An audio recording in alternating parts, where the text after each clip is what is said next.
അമ്മേ ശരണം, ദേവി ശരണം. ഉടൻ തന്നെ സുപ്രസിദ്ധ പിന്നണി ഗായകൻ മലയടി രാധാകൃഷ്ണൻ അവതരിപ്പിക്കുന്ന ഗാനമേള വേദിയിൽ ആരംഭിക്കുന്നു.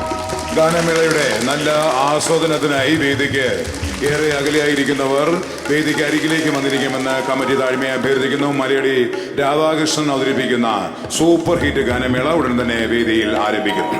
അതെ, ഞാൻ എന്റെ മാനേജരാ. അവരെ സാമ്പത്തിക ഇടപാട് നമ്മളങ്ങ് തീർക്കുവാണെങ്കിൽ. സാമ്പത്തിക ഇടപാട് അല്ല, ഗാനമേളയ്ക്ക് 9 നമ്മുടെ എഗ്രിമെന്റ് അങ്ങനെയാണല്ലോ.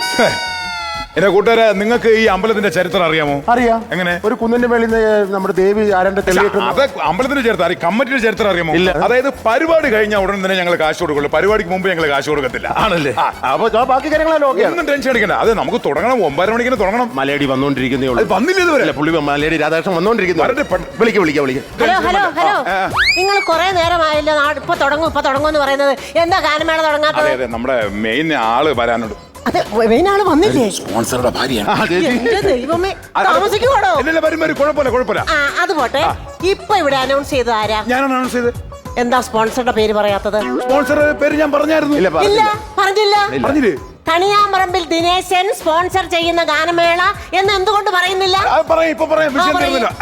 പ്രിയമുള്ളവരെ, നമ്മുടെ മലയടി രാധാകൃഷ്ണൻ അവതരിപ്പിക്കുന്ന ഈ ഗാനമേള നിങ്ങൾക്ക് വേണ്ടി സ്പോൺസർ ചെയ്തിരിക്കുന്നത് നമ്മുടെ നാട്ടിലെ പ്രിയങ്കരനായ കണിയാമ്പറമ്പിൽ ദിനേശൻ അവർകളാണ്.